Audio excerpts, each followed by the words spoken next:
Hello అండి. ఈ వీడియోలో speed and love next part చూద్దాం. ప్రీవియస్ పార్ట్స్ ఒక ప్లేలిస్ట్ లింక్ ఈ వీడియో డిస్క్రిప్షన్‌లో ప్రొవైడ్ చేశారు. ఫస్ట్ ఆ వీడియోస్ చూసి ఇది ఫాలో అవ్వండి. లేకపోతే కన్‌ఫ్యూజ్ అయిపోతారు. ఛానెల్‌లో ఇలాంటి వీడియోస్ వస్తూనే ఉంటాయి. సో, తప్పకుండా ఛానెల్‌ని సబ్స్క్రైబ్ చేసుకొని బెల్ ఐకాన్ ఆన్ చేసి పెట్టుకోవడం అస్సలు మర్చిపోకండి. ఎపిసోడ్ స్టార్టింగ్‌లోనే జిన్ ఇంకా మూ వచ్చేప్పుడు అక్కడ వర్షం పడుతుందని చెప్పి ఆగుతారు కదా! సో, ఫైనల్లీ ఇంటికి రీచ్ అవుతారనమాట. సో, వాళ్ళ ఫాదర్ వాళ్ళ ఇంటికి వెళ్తారు. కొంచెం తడిచిపోయి ఉంటారు.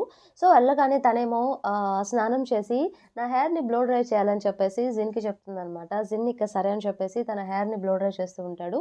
అలా బ్లో డ్రై చేస్తూ ఉంటే ఏమో చాలా హ్యాపీగా ఫీల్ అవుతూ ఉంటుంది. ఎందుకో తెలీదు జిన్ కూడా చాలా హ్యాపీగా ఫీల్ అవుతాడు. తర్వాత అదయిన తర్వాత నాకు వాటర్ కావాలంటే మళ్ళీ గ్లాస్ ఆఫ్ వాటర్ తనకిస్తాడనమాట. "నువ్వెవరిని పెళ్లి చేసుకుంటావో చాలా కష్టం. నిన్ను మెయింటైన్ చేయడం" అన్నట్టు చెప్తూ ఉంటాడు. అన్ని సేవలు చేయించుకుంటూ ఉంటుందని చెప్పేసి. "అలా ఎలా అంటావు? నేను చాలా గుడ్ వైఫ్‌ని కూడా" అని చెప్పేసి తనలో క్వాలిటీస్ చెప్తూ ఉంటుంది. ఇది నిజంగా నాకు తెలిసిన ఒకప్పుడు మూనేనా అన్నట్టు క్వెషన్ చేస్తాడు. ఆపింకా అని చెప్పేసి పిల్లో తన మీద ఇసిరేస్తుందనమాట. "నువ్వెవరికీ ట్రబుల్ ఇవ్వకుండా ఉంటే చాలు" అని చెప్పేసి అక్కడ తన పక్కన మంచం కింద కూర్చొనుంటాడు. "నేను నీకు తప్ప ఇంకెవ్వరికీ ట్రబుల్ ఇవ్వనులే" అన్నట్టు తను చెప్తుంది. అన్నట్టు న్యూ ఇయర్‌కి ఇక్కడ స్ట్రీట్స్ అన్నీ బావుంటాయంట. నేను నైట్ కొంచెం బయటికెళ్దాం అనుకుంటున్నాను. న్యూ ఇయర్ నైట్ నువ్వు కూడా వస్తావా అంటే, ఏమో రేపు చెప్తాను అది అన్నట్టు చెప్తాడు. ఇక పడుకోవా అంటే, పడుకుంటాను. నాకొకటి తెలుసుకోవాలనుంది. అదేంటి అన్నట్టు జిన్ అడిగితే, చిన్నప్పుడు మామ్ ఇంకా డ్యాడ్ డివోర్స్ ఎలా తీసుకున్నారో, అదెలా జరిగిందో నాకు చెప్తావా? అన్నట్టు చెప్తుందనమాట.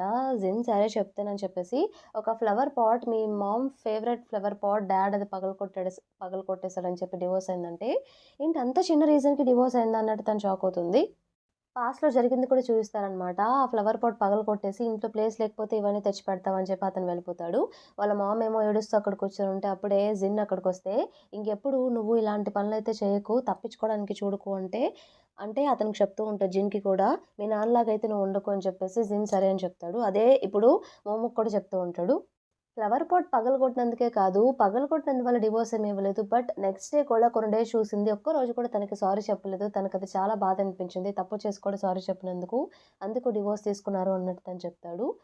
ఒక మ్యారేజ్ చేసుకోవడం, ఇష్టపడి మ్యారేజ్ చేసుకొని డివోర్స్ తీసుకోవడం, మ్యారేజెస్ అన్నీ ఇలానే ఉంటాయా అంటే లేదు అలా ఎందుకుంటాయి. సో, ఎవరికైనా డివోర్స్ అయితే అది కపుల్ ప్రాబ్లమ్ అవుతుంది కానీ మ్యారేజ్ ప్రాబ్లమ్ అవ్వదు. సో, ఎవరైనా సరే మ్యారేజ్ చేసుకొని ఒకరికొకరు అండర్‌స్టాండ్ చేసుకొని మంచిగా ఉంటే అది నిజంగానే ఒక మంచి మ్యారేజ్ అవుతుంది అన్నట్టు తను చెప్తాడనమాట.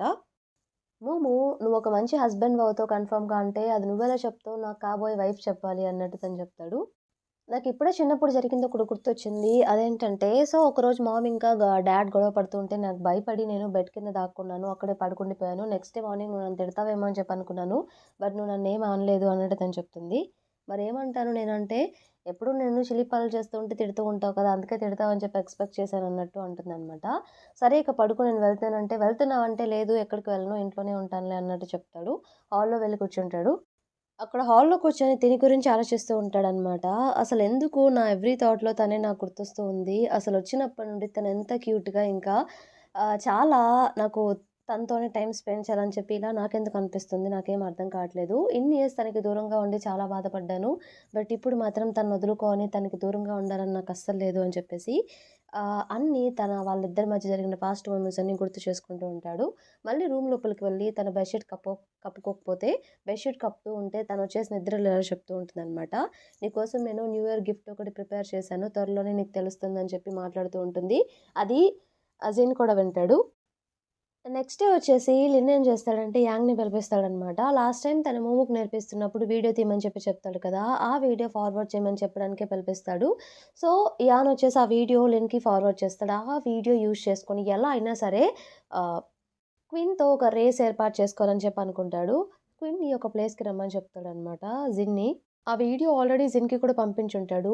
జిన్ అక్కడికి రాగానే లిన్ తోటి ఇలా చెప్తాడు, మర్యాదగా తనకి దూరంగా ఉండంటే, "ఈ స్వీట్ తింటావా? చాలా బావుందంటే, నేనెందుకు రాలేదు, ఈ మాట చెప్పడానికే వచ్చాను" అన్నట్టు తను చెప్తాడు క్లియర్‌గా లిన్ తోటి.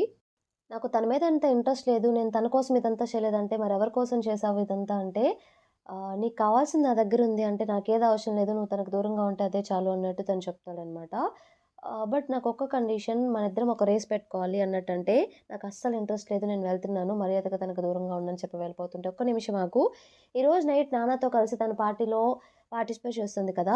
మనం ఒక రేస్ పెట్టుకుందాం. ఎవరైతే విన్ అవుతారో తనతో వెళ్లి సెలబ్రేట్ చేసుకోవచ్చు. ఎవరైతే ఓడిపోతారో వాళ్ళిక తన లైఫ్‌లోకి రారు. తను డిస్టర్బ్ కూడా చేయకూడదు" అన్నట్టు చెప్తాడనమాట. ఈ కండిషన్‌కి మన జిన్ ఎలా అయినా నేను గెలిచి ఇతన్ని మోమోకి దూరంగా ఉంచేలా చేయాలని చెప్పేసి ఫైనల్లీ సరే నేను ఒప్పుకుంటున్నాను. మనం రేస్ చేద్దాం అని చెప్పేసి రేసింగ్‌కి ఒప్పుకుంటాడు. ఇక ఆ రోజు నైట్ ఇద్దరు స్టార్ట్ చేస్తారనమాట ఒక పాయింట్ నుండి. అన్ని గేమ్స్ రూల్స్ ఇంకా మాట్లాడుకుంటూ ఉంటారు. సో, ఫైనల్లీ రేసింగ్ స్టార్ట్ చేసి మన జిన్ అయితే చాలా ఫాస్ట్‌గా వాళ్ళ నాన్న యూజ్ చేసిన వాళ్ళ నాన్న ఏవైతే తనకి ట్రైన్ చేసి చెప్తాడో ఆ ట్రిక్స్ అన్నీ ఉపయోగించి చాలా ఫాస్ట్‌గా వెళ్తూ ఉంటాడు. వెనుకున్న లిన్ అయితే సర్ప్రైజ్ అవుతాడనమాట. ఇంత ఫాస్ట్‌గా ఎలా వెళ్తున్నాడని చెప్పేసి. పైగా వాళ్ళిద్దరూ బ్లూటూత్‌లో కనెక్టర్‌లోనే ఉంటాడు ఫోన్ కాల్‌లో. సో, లిన్ ఏమో జిన్‌ని డిస్టర్బ్ చేయడానికి ఏవో క్వెషన్స్ అడుగుతూ ఉంటాడు. అయినా తినెక్కడ డిస్టర్బ్ అవ్వకుండా ఇద్దరు రేస్ చేసుకుంటూ ఉంటారనమాట. ఒక దగ్గర సిగ్నల్ పడితే సడెన్‌గా ఆపుతాడు. సిగ్నల్ అవ్వగానే ఫాస్ట్‌గా వెళ్ళి ఫైనల్లీ ఆహ్, ఆపోజిట్ రూట్ వెళ్ళి ఒక లారీకి స్లైట్ చేంజ్‌తో జస్ట్ మిస్ అయితే యాక్సిడెంట్ జరిగేదనమాట. బట్ స్పీడ్‌గా వెళ్ళి ఆపోజిట్ సైడ్‌కి వెళ్ళి ఫైనల్లీ మన జిన్ విన్ అవుతాడనమాట. లిన్ అయితే షాక్ అయిపోతాడు. "నువ్వు నిజంగా విన్ అయిపోయావా? నా దగ్గర ఒక ఆఫర్ ఉంది. అదేంటంటే ఫ్రాన్స్‌లో ఒక రేసింగ్ జరగబోతుంది. అందులో నువ్వు నాతో పార్టిసిపేట్ చేస్తావా?" అన్నట్టంటే నాకసలు ఇంట్రెస్ట్ లేదు. నా గోల్ వేరే. నేను రేసింగ్‌ని క్విట్ చేద్దాం అనుకుంటున్నాను. మరి నీ గోల్ ఏంటంటే అది నీకు అనవసరం అని చెప్పేసి ఇక తన పాటికి తను వెళ్ళిపోతాడనమాట. రేస్ అయిపోయింది కాబట్టి. నెక్స్ట్ సీన్‌లో ఒక మనకి మోమో ఇంకా నాన్న ఒక దాంట్లో పార్టిసిపేట్ చేస్తారు కదా! ఒక స్టాల్ పెట్టి అక్కడ మ్యూజిక్ బ్యాండ్‌లాగా వాళ్ళు సాంగ్స్ పాడుతూ ఉంటారనమాట. నాన్న వచ్చేసి డ్రమ్స్ ప్లే చేస్తూ ఉంటుంది. మన మోమో ఏమో డాన్స్ ఏస్తూ ఉంటే, ఇంకొకళ్ళు పాట పాడుతూ ఉంటారనమాట. అలా వాళ్ళ స్టాల్ దగ్గర వాళ్ళు అలా ఎంటర్‌టైన్ చేస్తూ ఉంటే చాలామంది మనీ వేస్తూ చాలా ఎంజాయ్ చేస్తూ ఉంటారనమాట అక్కడ. ఫస్ట్ అమ్మాయి పాట పాడిన తర్వాత వెంటనే నాన్న ఏం చేస్తున్నాడంటే మోమో దగ్గరికి వెళ్లి, "నువ్వు పాట పాడతా అన్నావు కదా! ఇప్పుడు పాడతావా?" అంటే, "లేదు ఇంకా జిన్ రాలేదంటే, "ఓహ్! మర్చిపోయాను నువ్వు జిన్ కోసమే పాడతా అన్నావు కదా! తనేంటి ఇంకా రాలేదు? ఇంకా రాకుండా ఏం చేస్తున్నాడంటే, తెలీదు మరేమన్నా వర్క్‌లో బిజీగా ఉన్నాడేమో నాకర్థం కాలేదు. బట్ ఇంకా తను రాలేదు. తన కోసమే వెయిట్ చేస్తున్నా నేను" అన్నట్టు చెప్తుందనమాట. ఇంతలో తను రానే వస్తాడు. ఫాస్ట్‌గా వచ్చేసి కారు దిగుతాడు. దూరం నుండి తిను అబ్జర్వ్ చేస్తుందనమాట. జిన్ వచ్చాడని చెప్పేసి చెప్పగానే, "అవును నేనిప్పుడు పాట పాడుతున్నానని" చెప్పేసి సో, నాన్న స్టేజ్ ఎక్కేసి ఇప్పుడు నా ఫ్రెండ్ పాడబోతుందని చెప్పేసి ఆ స్టేజ్ మీద అందరికి అనౌన్స్ చేస్తుందనమాట. ఎలాగో జిన్ వచ్చాడు. జిన్ కోసమే తను పాడాలనుకుంటుంది కాబట్టి తనిక ఓకే అని చెప్పేసి పాట స్టార్ట్ చేస్తుంది. జిన్ చిన్నగా అక్కడి నుండి నడుచుకుంటూ తననే చూస్తూ వస్తూ ఉంటాడు. తినేమో ఏదో లవ్ సాంగ్ ఒకటి పాడుతూ ఉంటుందనమాట. చాలా బాగా పాడుతూ ఉంటుంది. అందరూ చాలా ఎంజాయ్ చేస్తారు కూడా. ఆడియన్స్‌లో మన జిన్ కూడా అక్కడ నిలబడి తను పాట పాడుతూ ఉంటే తను అలానే చూస్తూ ఉంటాడు. జిన్ ఎలా ఊహించుకుంటాడంటే తను ఇంకా జిన్ కాకుండా ఇంక అక్కడ ఎవరు లేరు అన్నట్టు ఊహించుకొని తను అలానే చూస్తూ ఉండిపోతాడు. సాంగ్ పాడటం అయిపోయిన తర్వాత నాన్నతో సరే నేను వెళ్తున్నానని చెప్పేసి జిన్‌తో కలిసి నడుచుకుంటూ వెళ్తూ ఉంటుందనమాట. సో, జిన్ తీసుకువెళ్తా అని చెప్పేసి తనని కార్‌లో కూర్చోబెట్టుకుంటాడు. కార్‌లో కూర్చుంటుంది. ఇక అలా వెళ్తూ ఉన్నప్పుడు వాళ్ళు పాస్ట్‌లో జరిగిన ఇప్పటి వరకు అంటే నార్మల్‌గా ఇప్పటి వరకు వాళ్ళ మధ్య జరిగిన రొమాంటిక్ మూమెంట్స్ అన్నీ గుర్తు చేసుకుంటూ ఉంటారు. కార్‌లో కూడా తనని చాలా అంటే చాలా హ్యాపీగా ఫీల్ అవుతూ ఉంటుంది మోమో. బీచ్ దగ్గర కార్ ఆపుతాడనమాట మోమో కోసం. సో, తను కార్ దిగ్గానే కార్ మీద కూర్చొని న్యూ ఇయర్ వస్తుంది కదా! దగ్గరలో కొన్ని డేస్‌లో. "నువ్వెలా సెలబ్రేట్ చేసుకుంటావు పాస్ట్‌లో" అన్నట్టంటే, "నేనెప్పుడు సెలబ్రేట్ చేసుకోలేదు" అన్నట్టు తను చెప్తాడు. "నువ్వెలా సెలబ్రేట్ చేసుకుందామంటే, మాన్షీలో స్ట్రీట్స్ చాలా ఉంటాయంట కదా! అవన్నీ తిరిగి న్యూ ఇయర్ అంతా అక్కడ టెంపుల్స్ చూస్తూ టైమ్ పాస్ చేద్దాం అనుకుంటున్నానంటే" "తప్పకుండా" అన్నట్టు చెప్తాడు. నీకు న్యూ ఇయర్‌కి ఎలాంటి గిఫ్ట్ కావాలంటే, "ఏమో నేనేమి అనుకోలేదు. మరి నీకెలా కావాలి?" అంటే, "ముందే చెప్తున్నా ఆ అమౌంట్‌ని తెచ్చి నీ పక్కన పెట్టమని ఇలాంటి గిఫ్ట్‌లయితే నేను చేయలేను" అంటే, "అలాంటి గిఫ్ట్‌లు నాకు అవసరం లేదు. ఎందుకంటే నేనే మూడ్‌ని కాబట్టి" అన్నట్టు తను చెప్తూ ఉంటుంది. ఆ మాటలకి తను అలానే చూస్తూ జిన్ నవ్వుకుంటూ ఉంటాడనమాట. వాళ్ళిద్దరు ఇక బీచ్ లోపలికి వెళ్తారు. అక్కడ బాగా గాలి కొడుతూ ఉంటుంది. తనేమో పరిగెత్తుకుంటూ ఇలా మాట్లాడుతూ ఉంటుంది మోమో. ఏమని చెప్తుందంటే, "నా న్యూ ఇయర్ గిఫ్ట్ ఏం కావాలంటే, నా మనసులో ఎవరైతే ఉన్నారో వాళ్ళు నా ట్రూ ఫీలింగ్స్ అర్థం చేసుకొని, వాళ్ళ మనసులో కూడా నన్ను అలానే లైఫ్ లాంగ్ పెట్టుకుంటారని చెప్పి నేను కోరుకుంటున్నాను" అన్నట్టు చెప్తూ ఉంటుంది. బట్ అవి జిన్‌కి సరిగ్గా వినిపించవు. "ఏంటంటున్నావు? నాకేం వినిపించలేదు గాలి వల్ల" అంటే, "ఏం లేదు నేను పాట పాడుతున్నా అంతేలే" అన్నట్టు తను చెప్తుంది. అలా తను చాలా ఎంజాయ్ చేస్తూ ఉంటుందనమాట. బీచ్‌లో పరిగెడుతూ, పాట కూడా పాడుతూ ఉంటే మళ్ళీ జిన్ తనని అలానే చూస్తూ ఉంటాడు. ఇక కాసేపు కింద కూర్చుంటారు టైమ్ పాస్‌కి అక్కడ బీచ్ దగ్గరే.